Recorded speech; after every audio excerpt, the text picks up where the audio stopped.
Tension کی ایک وجہ ماحول اور معاشرہ بھی ہوتا ہے۔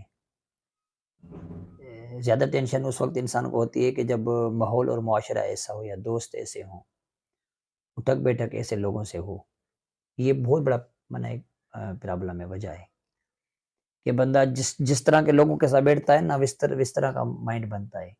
نفسیاتی لوگوں کے ساتھ بیٹھے گا تو ظاہر ہے نفسیاتی بنے گا۔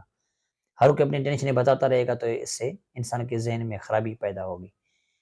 تو اس دنیا کے اندر نا ہر کوئی ٹینشن بتانے والا بندہ ہوتا ہے، دور کرنے والا آپ کو شاید کوئی ملے۔ یعنی میں آپ کو اپنی پریشانیاں بتاؤں گا، آپ مجھے اپنی پریشانیاں بتاؤ گے، تو ایک تو پریشانی آپ کی جو تھی وہ آپ کے پاس، مزید میری بھی آپ کو مل گئی، تو دو ٹینشنیں آپ کو ہو گئی۔ تو یہ وقتی طور پر تو محسوس نہیں ہوتا، نہ آہستہ آہستہ انسان نفسیاتی طور پر جو ہے نا الجھتا جاتا ہے، پھر ایسا لگتا ہے کہ جیسے راہیں بند ہیں، میرے مسئلے کا حل ہی نہیں ہے۔